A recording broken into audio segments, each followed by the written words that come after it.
Hello les amis, je vous retrouve pour une nouvelle vidéo sur le basket en NBA, le suivi des San Antonio Spurs et de Victor Wembanyama.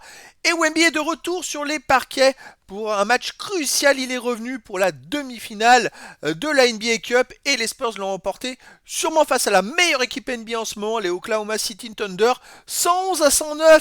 Quelle surprise! Personne ne s'attendait à ça, puisque les Thunder, je crois, restaient sur plus de 20 victoires de suite. Et les Spurs ont mis fin à cette série. En plus, ils se qualifient pour la finale où ils affronteront les Knicks de New York. Et Wemby est de retour. Il n'a pas joué beaucoup, il a joué 21 minutes, mais il a quand même mis 22 points, 9 rebonds, 2 passes de contre, une interception. Mais alors, il a pris parti énormément pour la victoire de son équipe. Il est rentré en première mi-temps au moment où les Spurs n'allaient pas du tout. Il y avait jusqu'à 15 points de retard. Il a permis aux Spurs de revenir. Les Spurs ont repris plus de 10 points de retard. Ils sont revenus et ils sont passés devant pour l'emporter. Alors dans cette vidéo, on va revenir sur le match en détail avec les statistiques des équipes et des joueurs. On verra ensuite le classement de la conférence Ouest mis à jour. C'est vrai qu'il y a eu pas mal de temps depuis la dernière vidéo. On enchaînera par les stats de Wemby en détail sur ce match avec ses meilleurs perfs sur un match. On verra ses moyennes en saison régulière, ses stats bon, dans les comptes, dans l'histoire de la NBA, puis dans l'histoire des San Antonio Spurs. Et on terminera la vidéo aussi par un petit focus sur la prochaine rencontre. Ça sera la finale. On va se donner rendez-vous les amis, parce que là, ça peut faire un titre pour les Spurs. Alors c'est parti pour cette rencontre. C'est vrai que les grands favoris, c'était Oklahoma City Thunder. Et dans le premier carton, les Thunder ont remporté le carton 31-20 plus 11. Et c'est là où Wemby est rentré en fin de premier carton, je crois, et qu'il a permis aux Spurs de revenir à quelques points. Après, il a dû ressortir. Les Thunder ont pris 16 points d'avance, et puis il est rentré avant la mi-temps pour permettre aux Spurs de revenir. Le deuxième carton a été gagné par les Spurs 26-18 plus 8, ce qui fait à la mi-temps moins 3 entre les Spurs et Oklahoma City. Quatrième carton, les Spurs l'emportent 32-28 et passent devant d'un point. Et dernier carton, 33-32, les Spurs remportent d'un point le dernier carton et remportent le match de 2 points. Alors, au niveau des statistiques équipe, il y a eu assez la même adresse. C'est ça qui est assez étonnant. 41,1% au tir pour les Spurs et 41,3% pour les Thunder. À 3 points, les Spurs 31%, les Thunder 24%. Donc les Spurs ont été plus forts en adresse. Par contre, 75% au lancer franc pour les Spurs et 88% pour les Thunder. Bon, ça fait une petite différence dans l'autre sens qui fait que le score a été serré. Les autres stats, 52 rebonds à 51 pour les Spurs, c'est à peu près pareil. Les passes décisives 21-20, c'est pareil. Les interceptions, 9 pour les Spurs, 13 pour les Thunder, donc plus de pour les Thunder. Mais 6 blocs pour les Spurs à 4 et 19 ballons perdus à 15. Bon, c'est la différence je dirais de l'adresse qui a permis aux Spurs de passer devant. Et puis sinon, ça s'est pas joué à grand chose, les amis, à peu près le même nombre de fautes, ça s'est joué à rien. Et dans les statistiques des joueurs, effectivement, Wemby met 22 points, 6 sur 11 au tir, et puis c'est 9 rebonds et 2 comptes qui sont importants.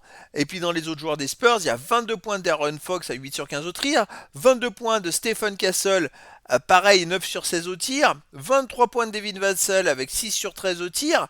Par contre, Harrison Barnes, il a complètement raté son match. Il a mis 6 points à 0 sur 8 à 3 points. S'il avait marqué 2 ou 3 paniers à 3 points, eh ben, les Spurs auraient gagné d'une dizaine de points très facilement en fait. C'est dommage. Après voilà, il y a tellement de bons joueurs côté des Spurs qui peuvent se remplacer les uns les autres, tout simplement. Côté des Thunder, il y a eu 29 points à 12 sur 23 pour Gilgeous Alexander, mais 1 sur 7 à 3 points, elle n'a pas été très adroit à 3 points. 17 points pour Jalen Williams et pour Chet Holmgren. Et Chet Holmgren, il fait 7 rebonds, mais à côté, pas beaucoup de stats. Il a été un peu en dedans. Il fait 10 sur 12 au lancer franc, par contre. Mais voilà, il a été il était en plus, il y a une action où il veut jouer face à Wemby et Wemby il lui met un contre ou deux contre, une double bâche dessus. Donc voilà, ça a été un match sans, on va dire, des Thunder. Ça peut arriver. C'était peut-être pas le bon moment en demi-finale de la NBA Cup, mais c'est comme ça, c'est le basket.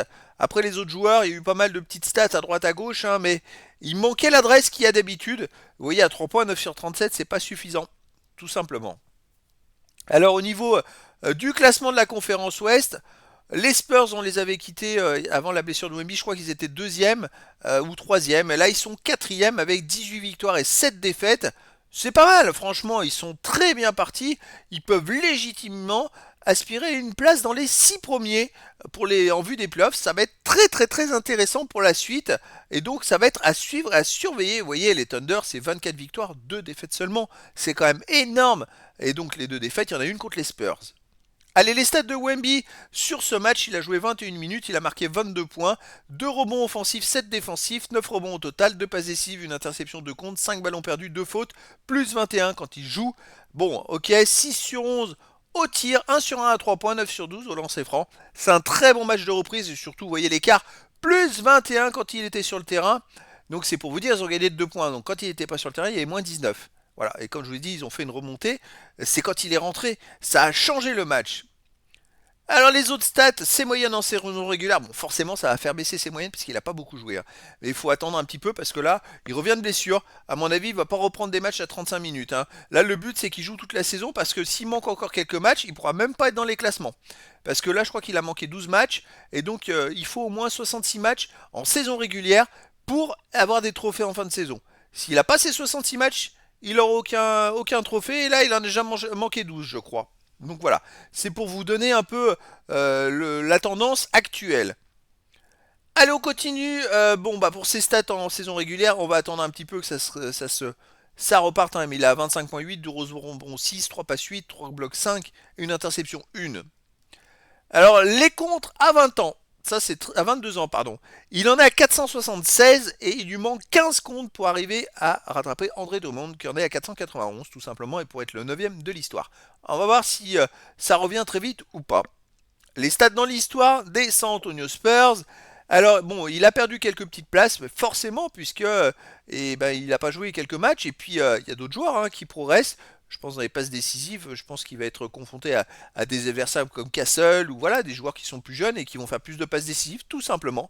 Alors, par contre, on peut noter qu'à 22 ans, il lui marque un panier à 3 points marqués pour égaliser Devin Vassell. Donc dans un panier à 3 points, il pourra dépasser Devin Vassell. Pour les rebonds défensifs, il lui en manque 9 pour égaliser Michael Birding et pour le dépasser. Donc là, c'est 2 stats où il devrait très rapidement passer devant. Après, c'est vrai qu'il manque trop de matchs malheureusement. Et donc c'est un peu frustrant pour les stats générales, on va dire. Sinon, dans les stats, quand il aura ses 2 premières places, il en aura 4 à 22 ans sur les Spurs. Donc c'est déjà pas mal.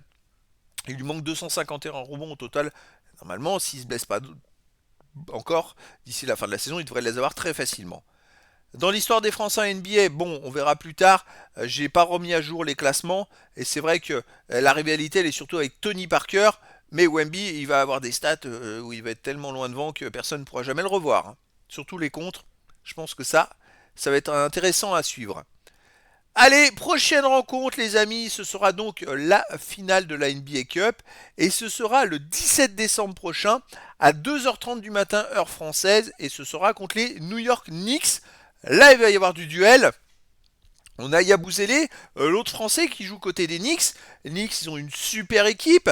C'est un peu une surprise de les retrouver en finale les Knicks, mais c'est comme ça. Les Spurs aussi c'est une surprise, hein, on va pas se cacher. Hein, mais voilà, au final, écoutez, ça va être il faut aller chercher le titre, hein. Donc les Spurs, il va falloir qu'ils fassent le boulot. En face, New York vont pas se laisser faire. Avec Jalen Brunson, ils ont des très bons joueurs, Karl Anthony Towns. Ils ont des joueurs, des clutch players comme on dit. Et donc ça va être une finale à surveiller et à ne pas manquer. C'était donc voilà la suite des aventures de Wemby en NBA avec le suivi des San Antonio Spurs. Voilà les amis, je vous dis à très bientôt pour une nouvelle vidéo.